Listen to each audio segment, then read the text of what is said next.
It's early morning in the village of Higlo. As he does every day, Hassan Hussein Omar is helping his herd of cattle search for food that's often hard to find. A new pond nearby, funded by international aid agencies, saves him a 5-mile trek to the nearest river for water. But it alone cannot grow the grass his animals need. Unlike generations of herders before him in the dry Somali region of southern Ethiopia, his livestock are his livelihood.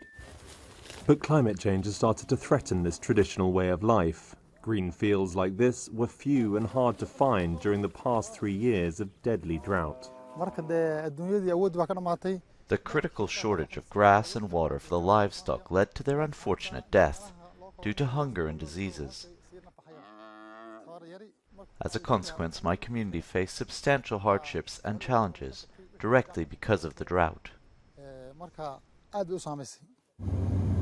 Across the Horn of Africa, tens of thousands of people died from hunger in recent years because of low rainfall. But in Ethiopia's Somali region, it was the death of some 2 million animals that made life so difficult for those that survived. The well-being of my family is tied to our animals, particularly in the context of our livelihood. When one of our cows gives birth, it becomes a source of sustenance for my children. Losing an animal like that has direct implications, as it means my children no longer have access to this source of nutrition. For a man who's relied his entire life on his own cow's milk, being forced to buy a powdered version for his children last year was a frightening first.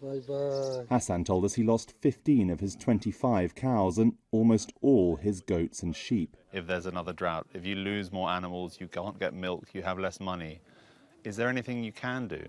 Certainly I'm open to diversifying my activities beyond raising livestock, to include farming. Our perspective has shifted, and we're considering new possibilities. The Somali people in this region have long strongly self-identified as herders. Now climate change is pushing some to abandon their cattle for crops.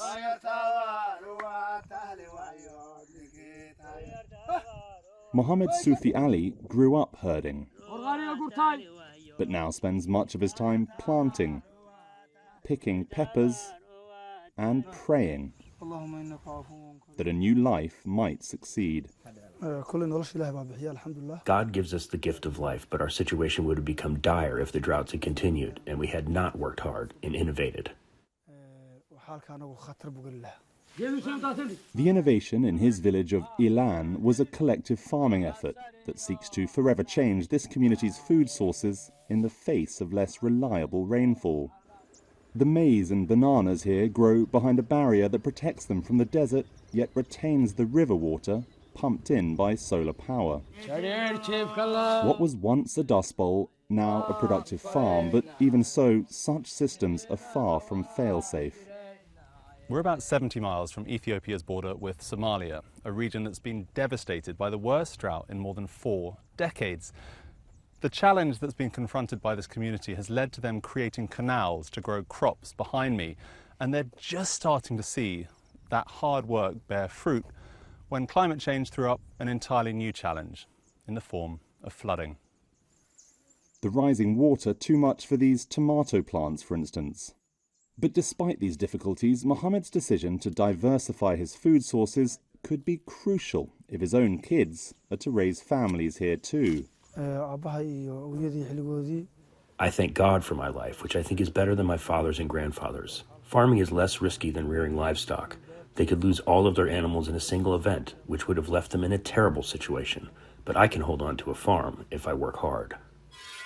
The World Food Programme helped fund this project, and people here say they want the farmed fields not only to guarantee more food for their families, but also grow more fodder for their animals and generate actual cash for their futures. As you see, it seems now green, but before, maybe few months before, it was dry and dusty.